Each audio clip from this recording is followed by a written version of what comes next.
avec les énergies renouvelables aujourd'hui, avant de répondre à vos questions. Alors les énergies renouvelables aujourd'hui, voici ce qu'elles représentent dans le monde. L'unité qui est utilisée sur ce graphique, c'est le million de tonnes équivalent pétrole. Je suis désolé pour cette unité barbare. Et la consommation mondiale avec cette unité vaut 14 000. Donc la consommation mondiale, c'est 14 000 millions de tonnes équivalent pétrole d'énergie.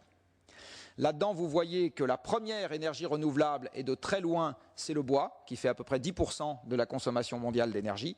Ensuite, vous avez l'hydroélectricité, qui en équivalent primaire fait à peu près 5% de la consommation mondiale d'énergie. Et ensuite, vous tombez sous le pourcent, et pour les énergies purement électriques, j'ai mis les équivalents primaires. Et vous vous rendez compte que les agrocarburants, enfin moi je les appelle les agricarburants, ils ne sont pas du tout bio, c'est 0,5% de l'énergie mondiale, c'est 1,5% du pétrole mondial. Ridicule. Et pour ça, on est déjà en train d'affamer une partie des gens. Les Américains ont totalement... Ah si, ça fait 15 ou 20 ans que les Américains ont affecté la totalité de la hausse de leur production de maïs à de l'éthanol. Le Mexique, pour le moment, peut encore se payer des importations de maïs parce qu'il a des excédents pétroliers. Ces excédents pétroliers vont s'arrêter dans 4-5 ans parce que la production du golfe du Mexique, dans la partie mexicaine, est en train de décliner. À ce moment-là, je ne sais pas ce qui se passera au Mexique, mais il va se passer des choses intéressantes.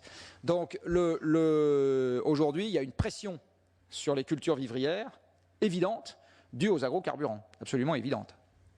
Ce n'est pas la seule, il y en a une autre due au climat.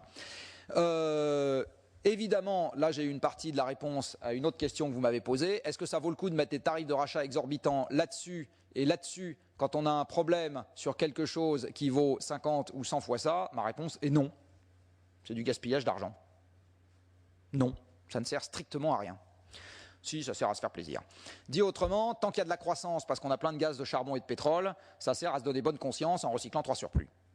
Le jour où l'économie sera atteinte dans le dur, parce que pétrole, gaz et charbon commenceront à décliner pour de bon dans l'approvisionnement français, on arrêtera de se livrer à ce genre de plaisanterie. La première fois que je l'ai écrit, c'était en 2004. Donc la première fois que j'ai écrit, c'était en 2004, que les subventions au photovoltaïque et à l'éolien s'arrêteraient au moment des récessions, qui seraient justement dues aux problèmes que ça prétend éviter.